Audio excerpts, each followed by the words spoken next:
Hello, have you met yourself lately? Well, I admit this question may sound kind of strange, so let me be a little bit clearer. If you were to meet yourself, would you like you? What would you think of you?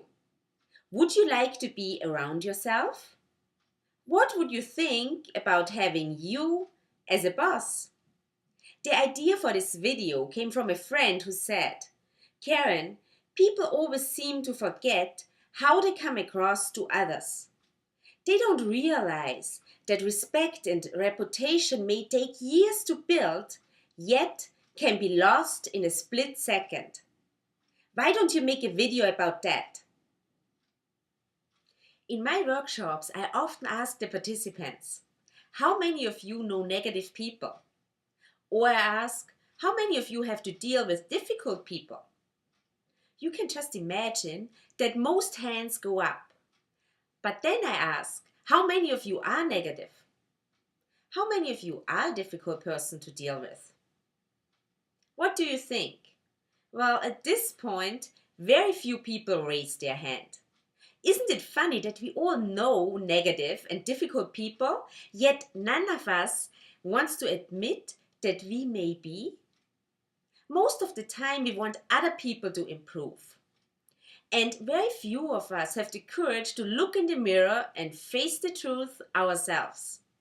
I believe we have to become more aware what words and actions we use to influence others. What we say and what we do can have a positive impact on another person, or it can totally crush his or her self-confidence. Which words and actions do you choose to use? Remember, all of us have the ability to make others happy. Some of us when we enter the room and some of us when we leave the room. What kind of person are you? Or an even better question would be, what kind of person do you want to be?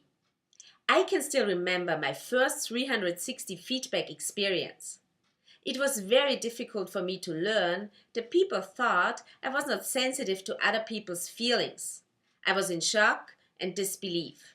Although it was certainly not my intention to come across this way, the sad truth was my co-workers perceived me this way, and that's all that matters.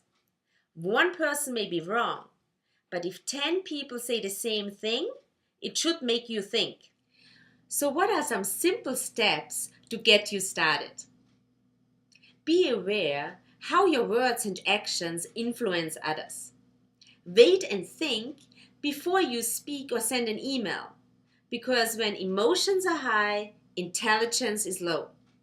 Always ask yourself, how could I have handled the situation better? It's not about the other person, it is about you. You don't have to show the world how smart you are. Ask a lot of questions and not only listen, but hear and acknowledge the answers you will get. What do you think?